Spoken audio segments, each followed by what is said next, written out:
So India and the World War. I'm going to read this discussion on India and Indian role in World War II has been kind of under investigated. This passage is about that. I'm going to read this passage without going into a discussion on what I think about it and all that. Fine. So India and the World War. The Indian government has announced an international competition to design a national war memorial in New Delhi to honor all the Indian soldiers who served in the various wars and counterinsurgency campaigns from 1947 onwards. The terms of the competition also specified that the new structure would be built adjacent to the India Gate, a memorial to the Indian soldiers who died in the First World War. Between the old imperialist memorial and the proposed nationalist one, India's contribution to the Second World War is airbrushed out of existence. Right? The Indian government's conception of the war memorial was not merely absent-minded. Rather, it accurately reflected the fact that both academic history and popular memory have yet to come to terms with India's Second World War, which continues to be seen as little more than mood music in the drama of India's advance towards independence and partition in 1947. Further, the political trajectory of the post-war subcontinent has militated against popular remembrance of the war. With partition and the onset of India-Pakistan rivalry, both of the new nations needed fresh stories for self-legitimization rather than focusing on shared wartime experiences. Brilliant. We're setting the tone here. And so they've called for the government of India has called for a competition to design a national war memorial in honor all wars and counterinsurgency campaigns from 1947 onwards. And so we built adjacent to India Gate. So this is basically India Gate is for World War I, and then this memorial is going to be built kind of post-independence. Between the old imperialist memorial, which is India Gate, and the proposed nationalist one, which is, hey, we are India, we fought for India, we are Indians, is an Indian army military story. Right?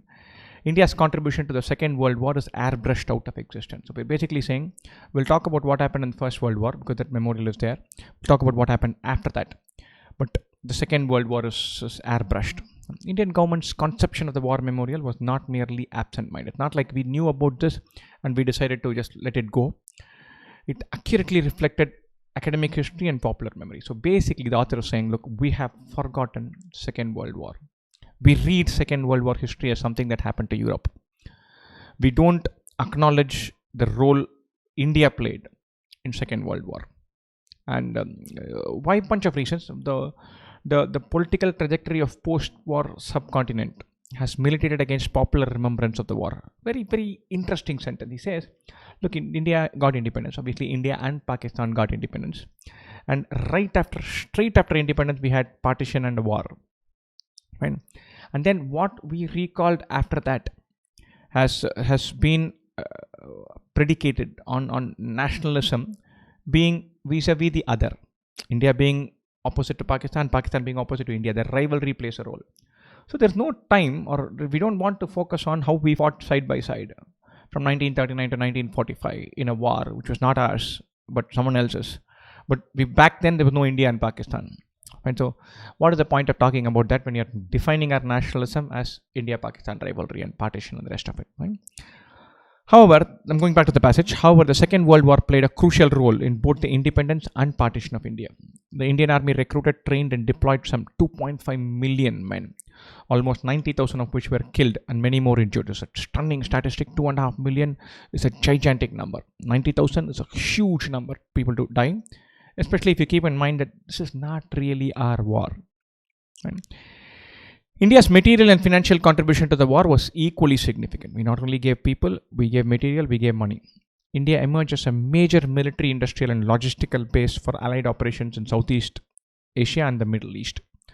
This led the United States to take considerable interest in the country's future and ensured that this was no longer the preserve of the British government. And so we went from one country's play toy to becoming a thing that 2 or 3 countries were interested in. Right? Other wartime developments pointed in the direction of India's independence. In a stunning reversal of its long-standing financial relationship with Britain, India finished the war as one of the largest creditors to the imperial power.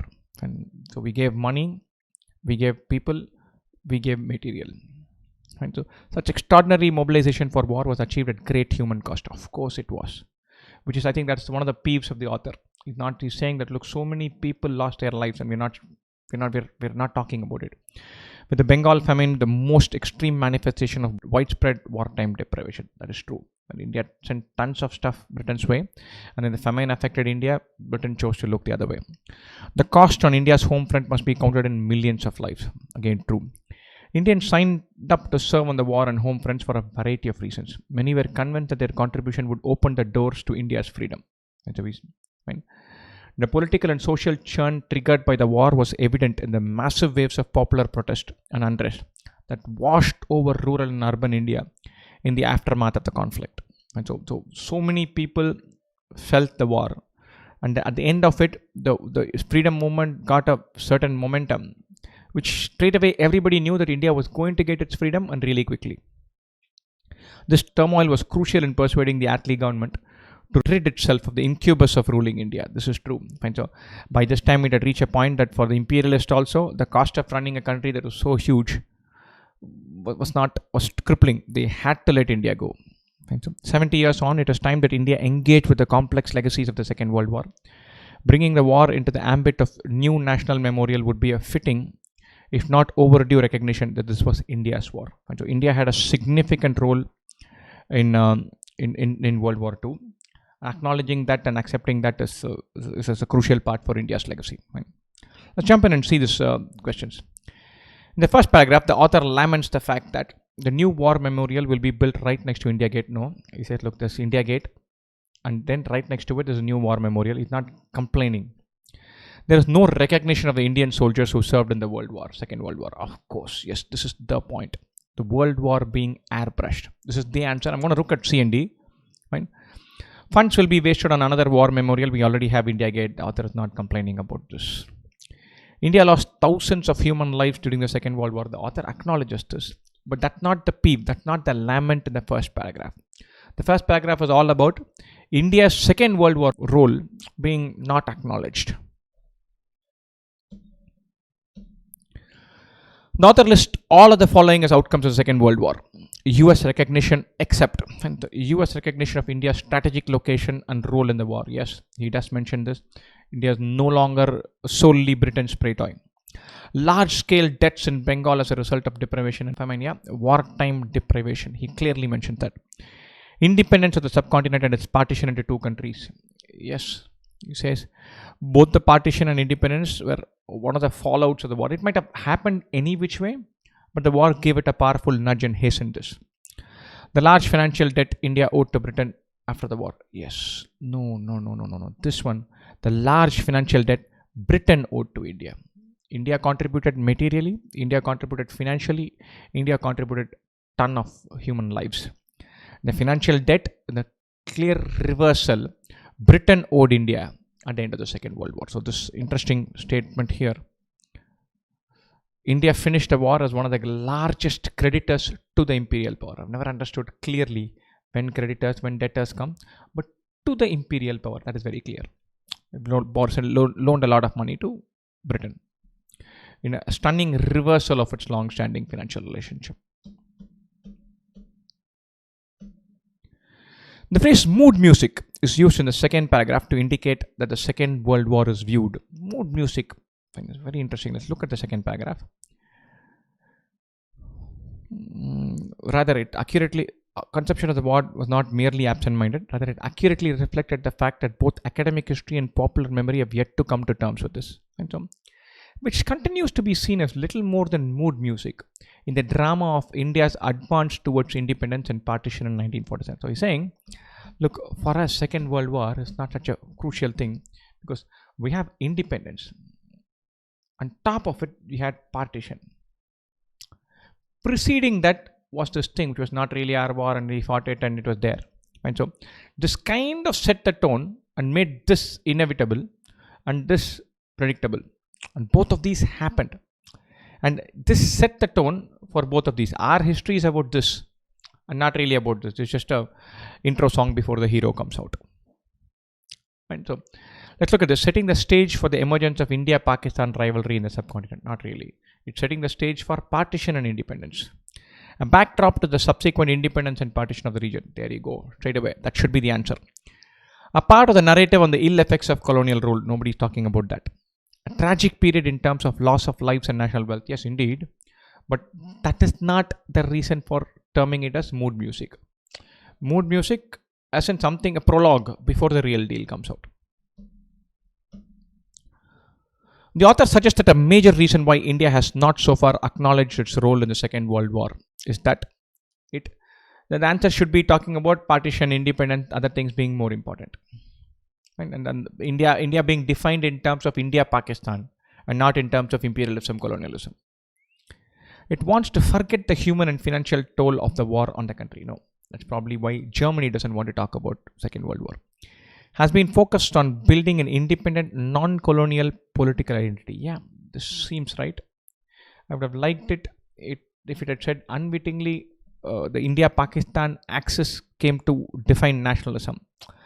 But this is all right. Let's see the other choices. Views the war as a predominantly allied effort, with India playing only a supporting role. This might be true, but is not hinted in the passage. The author is not suggesting this. Blames the war for leading to the momentous partition of the country. The war played a role, but it's set the tone for both partition and independence. And so it has been, I would focus on answer B, even though it's a little bland. That's a choice that is most appropriate. The author claims that omitting mention of Indians who served in the Second World War from the new National War Memorial is a reflection of misplaced priorities of the post-independence Indian governments. It's not talking about misplaced priorities. He says it's not just the misplaced priority. Our academics and our governments have not really acknowledged India's role. Right? It's not like they acknowledge it and then push it to the background. A reflection of the academic and popular view of India's role in the war. Yeah, true. We don't think of it as a big deal. Our academics don't think, our colleges don't think, our governments don't think. Appropriate as their names can always be included in the India Gate Memorial. He's not talking about that. It's something which can be rectified in future by constructing a separate memorial. Not talking about this. He says this World War II's role should be incorporated into this. We should not brush it aside. He's not saying it can be a separate memorial can be built. Choice B is more appropriate. Wonderful, damn neat passage. So there's actually a book called India's War by a wonderful historian called Srinath Raghavan. And I bought this book. I'm guilty of not having read it yet. I'm hoping to read it, which talks all about the role India played in World War II, where how much of Indian army was mobilized to fight somebody else's war. And we gave it several justifications. We said, look, Britain, we might have issues with it, but at least they are not Germany and Japan. And so a large part of the plank was, hey, we have our issues, but if it were not us, it will be the Japanese or the German, and they are far worse. And so, Britain had so much control that India was dragged into the war. Our leadership thought, okay, let's fight this battle, and soon after that we'll get independence. And so it was completely an unnecessary war for us. We were dragged into this. And so we lost so many people, so much money, so much material. It was all a deal with the devil that we'll bail you out of this and then you give us independence. And so we were continuously still working with the Brits and trying to help them out and then get our own independence at the end of it. So even at the end of it, there were some sections of British political class which didn't view independence as a natural fallout at the end of World War II. And so it took more pressure for us to get independence even at the end of World War II. And so I'm not sure if we were grown up now, had been there, that generation would have said, hey, let's fight their war, and at the end of it we'll request them for independence. We might have quite easily gone the route which Subhash Chandra Bose took. Said, look, we need our independence, so we need to get the Brits out of here. If somebody else is helping us, why not take that? And so that's an interesting moral dilemma for quite a few Indians. And so these guys who want independence from him, he's fighting a war, let him get decimated, we get our independence. Or he's fighting a good war, or at least he's telling us he's fighting a good war, we'll help him out and then get independence at the end of it. I don't know which way I would have fallen in this, but it's an interesting question that faced quite a few Indians in 1940, 42, 44, 45, that era. Right? Wonderful.